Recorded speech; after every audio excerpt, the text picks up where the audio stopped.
es urgente comprender a fondo y en todos los terrenos de la mente subconsciente e inconsciente, lo que es ese pernicioso proceso del más, porque en el fondo se oculta muy secretamente el querido ego, el yo, el mí mismo, que desea y quiere siempre más y más, para engordar y robustecerse.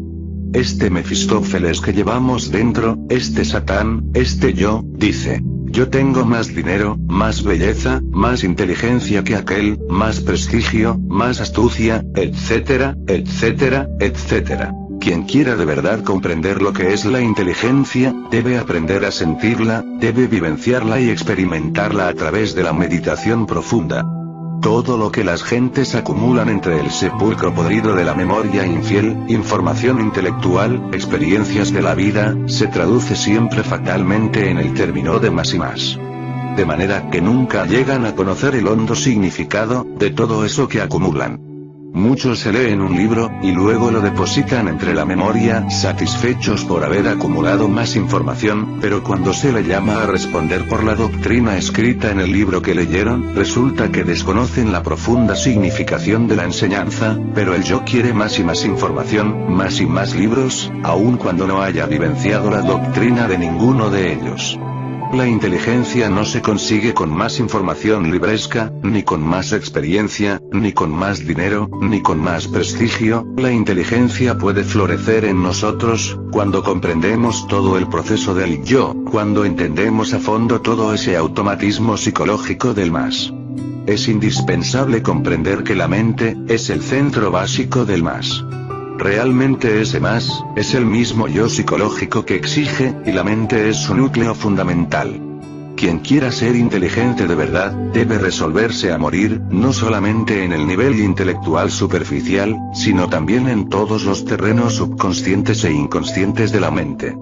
Cuando el yo muere, cuando el yo se disuelve totalmente, lo único que queda dentro de nosotros, es el ser auténtico, el ser verdadero, la legítima inteligencia tan codiciada y tan difícil.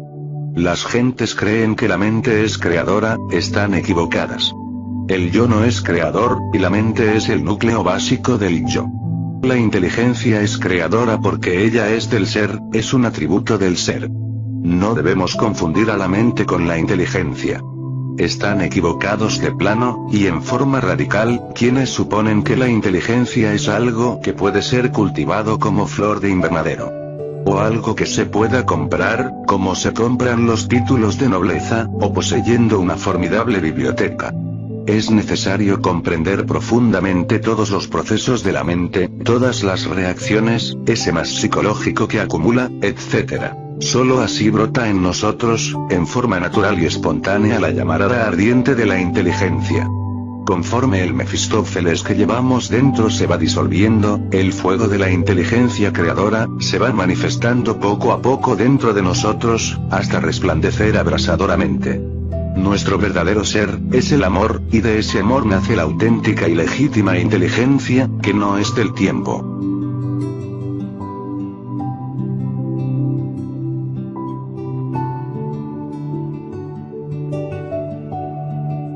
Capítulo 20.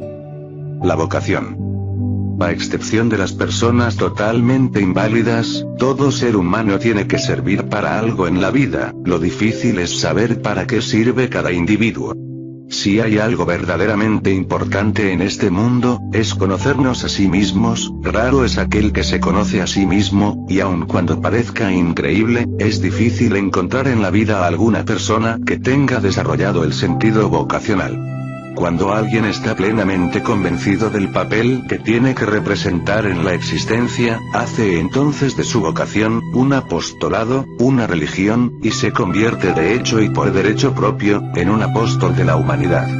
Quien conoce su vocación, o quien la llega a descubrir por sí mismo, pasa por un cambio tremendo, ya no busca el éxito, poco le interesa el dinero, la fama, la gratitud, su placer está entonces, en la dicha que le proporciona el haber respondido a un llamado íntimo, profundo, ignoto de su propia esencia interior. Lo más interesante de todo esto, es que el sentido vocacional, nada tiene que ver con el yo, pues aunque parezca extraño, el yo aborrece a nuestra propia vocación, porque ello solamente apetece jugosas entradas monetarias, posición, fama, etc. El sentido de la vocación, es algo que pertenece a nuestra propia esencia interior. Es algo muy de adentro, muy profundo, muy íntimo. El sentido vocacional, lleva al hombre a acometer con verdadero denuedo y desinterés verdadero, las más tremendas empresas, a costa de toda clase de sufrimientos y calvarios. Es por lo tanto apenas normal que yo aborrezca la verdadera vocación. El sentido de la vocación, nos conduce de hecho por la senda del heroísmo legítimo, aun cuando tengamos que soportar estoicamente toda clase de infamias, traiciones y calumnias.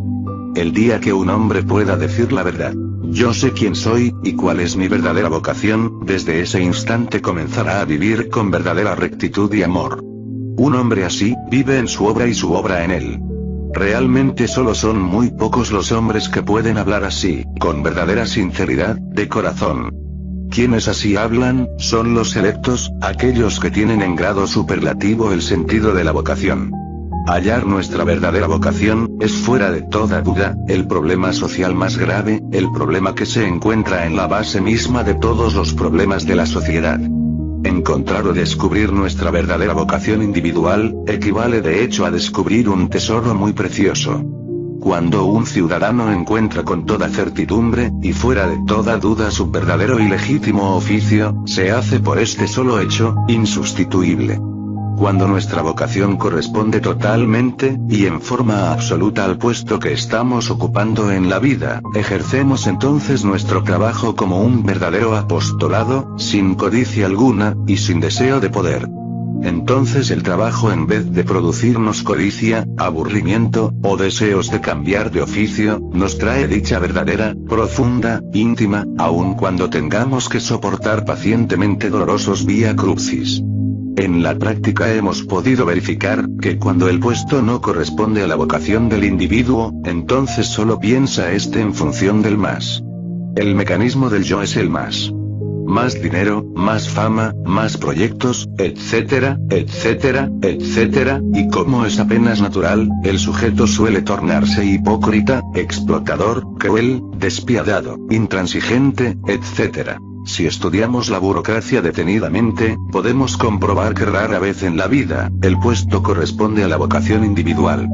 Si estudiamos en forma minuciosa, los distintos gremios del proletariado, podemos evidenciar que en muy raras ocasiones, el oficio corresponde a la vocación individual. Cuando observamos cuidadosamente, a las clases privilegiadas, ya sean estas del este, o del oeste del mundo, podemos evidenciar la falta total del sentido vocacional. Los llamados niños bien, ahora asaltan a mano armada, violan a indefensas mujeres, etc., para matar el aburrimiento. No habiendo encontrado su puesto en la vida, andan desorientados, y se convierten en rebeldes sin causa, como para variar un poco. Es espantoso el estado caótico de la humanidad por estos tiempos de crisis mundial. Nadie está contento con su trabajo, porque el puesto no corresponde a la vocación, llueven solicitudes de empleo, porque nadie tiene ganas de morirse de hambre, pero las solicitudes no corresponden a la vocación de aquellos que solicitan. Muchos choferes deberían ser médicos o ingenieros. Muchos abogados deberían ser ministros, y muchos ministros deberían ser sastres.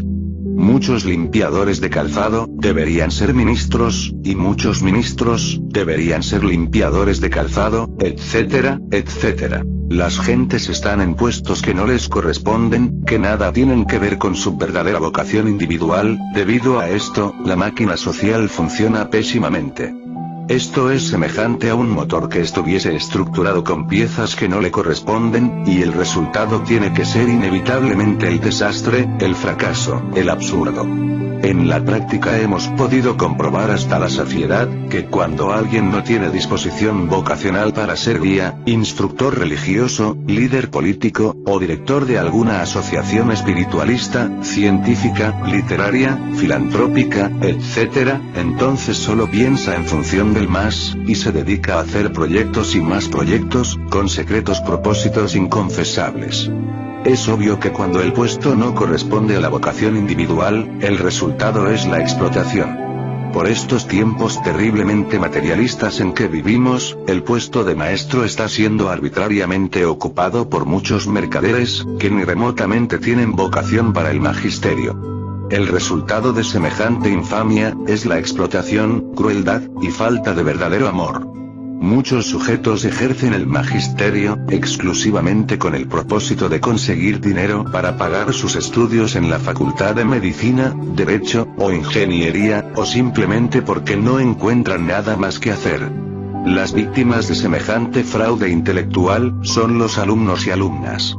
El verdadero maestro vocacional, hoy en día es muy difícil encontrarlo, y es la mayor dicha que pueden llegar a tener los alumnos y alumnas de escuelas, colegios y universidades. La vocación del maestro, está sabiamente traducida por aquella pieza de prosa conmovedora, de Gabriela Mistral, titulada, La oración de la maestra. Dice la maestra de provincia, dirigiéndose a lo divinal, al maestro secreto: dame el amor único de mi escuela. Que ni la quemadura de la belleza, sea capaz de robarle mi ternura de todos los instantes. Maestro, hazme perdurable el fervor, y pasajero el desencanto. Arranca de mí, este impuro deseo de mal entendida justicia que aún me turba, la mezquina insinuación de protesta que sube de mí, cuando me hieren, no me duela la incomprensión, ni me entristezca el olvido de las que enseñé. Dame el ser más madre, que las madres, para poder amar y defender como ellas, lo que no es carne de mis carnes. Dame alcance a hacer de una de mis niñas, mi verso perfecto, y a dejarle en ella clavado mi más penetrante melodía, para cuando mis labios no canten más. Muéstrame posible tu evangelio en mi tiempo, para que no renuncie a la batalla de cada día y de cada hora por él. ¿Quién puede medir la influencia psíquica maravillosa de un maestro así, inspirado con tanta ternura por el sentido de su vocación? El individuo da con su vocación, por una de estas tres vías. Primera, el autodescubrimiento de una capacidad especial. Segunda, la visión de una necesidad urgente. Tercera, la muy rara dirección de los padres y maestros, que descubrieron la vocación del alumno o alumna, mediante la observación de sus aptitudes. Muchos individuos han descubierto su vocación en determinado momento crítico de su vida, frente a una situación seria que reclamaba inmediato remedio. Gandhi, era un abogado cualquiera, cuando con motivo de un atentado contra los derechos de los hindúes en el África del Sur, hizo cancelar su pasaje de regreso a la India, y se quedó a defender la causa de sus compatriotas. Una necesidad momentánea, le encaminó hacia la vocación de toda su vida. Los grandes benefactores de la humanidad, han encontrado su vocación ante una crisis situacional, que reclamaba inmediato remedio. Recordemos a Oliverio Cromwell, el padre de las libertades inglesas. Benito Juárez, el forjador del Nuevo México. José de San Martín y Simón Bolívar, padres de la independencia suramericana, etcétera, etcétera. Jesús el Cristo, Buda, Mahoma, Hermes, Zoroastro, Confucio, Fui, etc., fueron hombres que en determinado momento de la historia, supieron comprender su verdadera vocación, y se sintieron llamados por la voz interior que emana del íntimo. La educación fundamental está llamada a descubrir por diversos métodos, la capacidad latente de los estudiantes. Los métodos que la pedagogía extemporánea está utilizando por estos tiempos, para descubrir la vocación de los alumnos y alumnas, son fuera de toda duda, crueles, absurdos, y despiadados. Los cuestionarios vocacionales, han sido elaborados por mercaderes, que arbitrariamente ocupan el puesto de maestros. En algunos países, antes de entrar a preparatorias y vocacionales, se somete a los alumnos, a las crueldades psicológicas más horribles. Se les hacen preguntas sobre matemáticas, civismo, biología, etc. Lo más cruel de estos métodos, son los famosos test psicológicos, índice, y Q, íntimamente relacionados con la prontitud mental. Según sea el tipo de respuesta, según se califiquen, el estudiante es entonces embotellado en uno de los tres bachilleratos. Primero, físico-matemáticos. Segundo, ciencias biológicas. Tercero, ciencias sociales. De los físico-matemáticos salen ingenieros, arquitectos, astrónomos, aviadores, etc. De las ciencias biológicas, salen farmacéuticas, enfermeras, biólogos, médicos, etc. De las ciencias sociales, salen abogados, literatos, doctores en filosofía y letras, directores de empresas, etc. El plan de estudio en cada país es diferente, y es claro que no en todos los países, existen 3 bachilleratos distintos. En muchos países, solo existe un